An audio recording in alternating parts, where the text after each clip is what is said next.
ए नौकरानी, जल्दी से मेरे लिए पानी लेके आ। वो क्या है ना, मैं बहुत ज्यादा थक गई हूँ राहुल, और प्यास लग रही है, गर्मी बहुत तेज हो रही है। चल। मैम ये कोई काम वाली नहीं है, ये मेरी वाइफ है। क्या राहुल, ये है तुम्हारी वाइफ? इसने ये कैसे कपड़े पहने हुए? छी, घर पे कौन पहनता है साड़ी? और देखना कितनी पुरानी साड़ी पहन रखी है। काम वाली भी ना पहने ऐसी साड़ी तो बिल्कुल गवार है क्या तुम्हारी वाइफ? छी। कोई बात नहीं मैम, आप जाके बैठिए, मैं भी आया। ठीक है, तुम आ जाओ अंदर। हिमांशी जाओ, मैडम के लिए पानी लेकर आओ।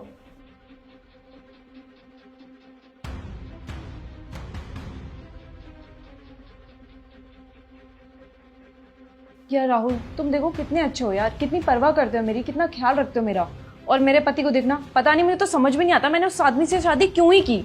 उसको फर्क ही नहीं पड़ता, मैं उसके लिए इतने अच्छे तरीके से रेडी होके आती हूँ, लेकिन फिर भी वो कभी मेरे पर ध्यान ही नहीं देता, मेरी परवाह ही नहीं करता, मेरे को देखता तक नहीं है।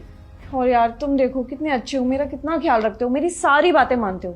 पता है, मुझे तो ऐसा लगता है ना कि तुम्हारी शादी मुझसे होनी चाहिए थी, और मेरे पति की शादी तुम्हारी इस गवार वाइफ से, फिर ठीक रहता है ना। पानी। अरे तुम बिल्कुल गवार हो क्या? बेसिक मैनर्स भी नहीं आते? जब मेहमान घर पर आते हैं ना तो उसको स्टील के गिलास में पानी नहीं देते, कांच के गिलास में देते हैं। राहुल, तुमने अपनी पत्नी को कुछ भी नहीं सिखाया क्या? ये तो बेसिक एटिकेट्स हैं, इसको ये भी नहीं आते? बिल्कुल गवार हो क्या, कपड़ों से भी और दिमाग से भी? सॉरी मैम, वो क्या है ना, थोड़ी अकल कम है इसमें। हिमांशी जाओ, कांच के गिलास में लेकर आओ। कोई बात नहीं राहुल, मुझे लगता है ना भगवान ने हमारा कनेक्शन बिल्कुल गलत जगह फिट कर रखा है। मेरे पति के साथ मेरा और तुम्हारी पत्नी के साथ तुम्हारा, बल्कि ये कनेक्शन तो ऐसे होना चाहिए था, मेरा तुम्हारे साथ और मेरे पति का इसके साथ, तब ठीक रहता। और तुम्हें एक बात बताऊं, मैं तुम्हें पसंद भी बहुत ज्यादा करती हूँ। क्या बदतमीजी है ये? तब से तुम्हारी बातें सुने जा रही हूँ, मेरे घर में आकर मेरे पति के साथ फ्लर्ट किए जा रही हो तुम, और मेरी बेइज्जती किए जा रही हो। तब से सुने जा रही हूँ मैं। तुमसे किसी ने सजेशन मांगा है जो तुम फालतू के सजेशन मेरे पति को दिए जा रही हो? हिमांशी कि क्या तमीज है मेरी बॉस से बात करने की? जानती हो ना क्या हो सकता है? बॉस है तो तुम्हारे साथ मेरी आंखों के सामने फ्लर्ट करेगी? इतनी भी बेवकूफ नहीं हूं मैं कि ये ना जानूं कि तुम मेरी आंखों के सामने बैठकर क्या करने की कोशिश कर रही हो।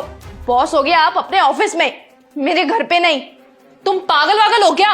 तुम मेरे से ऊंची आवाज में बात कर रही हो? तुम्हें पता भी है मैं कौन हूं?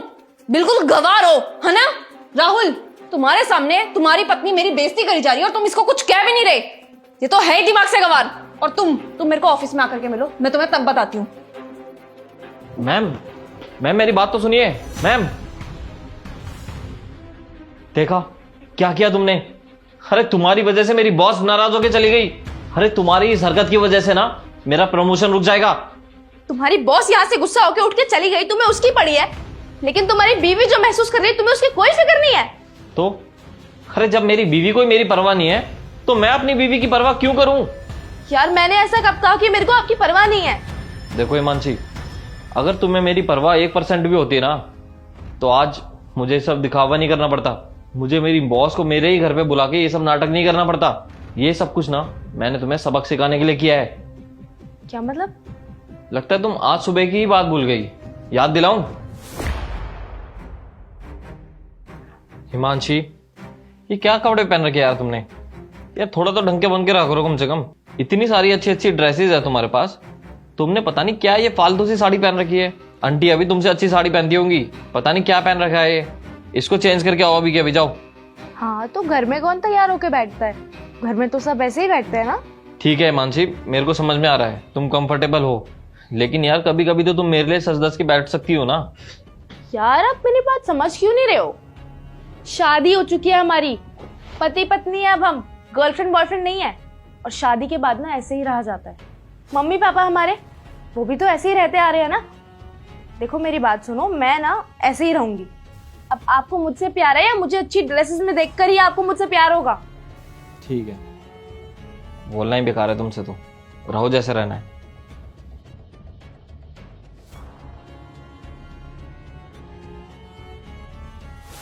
अरे तो इन कपड़ों में प्रॉब्लम क्या है? मुझे ये कपड़े पहनना पसंद है, मुझे कंफर्टेबल लगता है इन कपड़ों में। हिमांशी कंफर्टेबल होने में कोई प्रॉब्लम नहीं है, सबको कंफर्ट चाहिए होता है, मैं जानता हूँ। और कंफर्टेबल होने के लिए तो मैं भी कभी कभी शॉर्ट्स और टी शर्ट में घूम लेता हूँ। और हिमांशी हमारी तो नई नई शादी हुई है, तुम्हें तो सच सवर के रहना चाहिए। पता नहीं क्या पहन के घूमती रहती हो अजीब से कपड़े। मेरी बॉस को देखो कितनी सुंदर बन के रहती है। मैं ये नहीं कह रहा कि तुम मेरी बॉस की तरह ज्यादा फैशनेबल बन के रहो, छोटे कपड़े पहनो। अरे कम से कम इतना तो कर सकती हो कि सच सवर के बैठ जाओ। जरा एक बार ना खुद को आईने में देखो, तब तुम्हें पता चलेगा। एक बार ना अपने मन से ही पूछना, क्या तुम्हारी नई नई शादी हुई है? ऐसा लगता है तुमको? तब तुम्हें रियलाइज होगा हिमांशी कि तुमने क्या पहन रखा है। ना मंगलसूत्र, ना सिंदूर, ना अच्छी साड़ी। किसी एंगल से नहीं लगता हिमांशी तुम एक नई शादीशुदा औरत हो। देखो हिमांशी, मैं ये नहीं कह रहा कि तुम हमेशा ये सब कैरी करो, लेकिन कम से कम तुम सुंदर बन के तो रह ही सकती हो ना। अच्छे कपड़े पहनो, सब कुछ तो है हमारे पास, किसी भी चीज की कमी नहीं है। उसके बाद भी तुम ऐसा कर रही हो। हिमांशी, पति पत्नी के प्यार में एक इमोशनल केयर भी होती है, और दोनों को एक दूसरे के लिए अट्रैक्टिव तो होना ही चाहिए ना, क्योंकि अट्रैक्शन भी एक प्यार का ही हिस्सा है ना।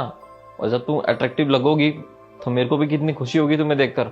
मुझे देखो हिमांशी, मैं भी तो तुम्हारे लिए ऐसा बन के रहता हूँ ताकि तुम्हें मुझे देखकर खुशी हो। और अगर तुम सुंदर बन के रहोगी तो मुझे बहुत खुशी होगी। और हिमांशी, बस मैं तो यही चाहता हूँ, हम एक दूसरे से सेटिस्फाइड रहें ताकि हम बाहर किसी और को ना देखें।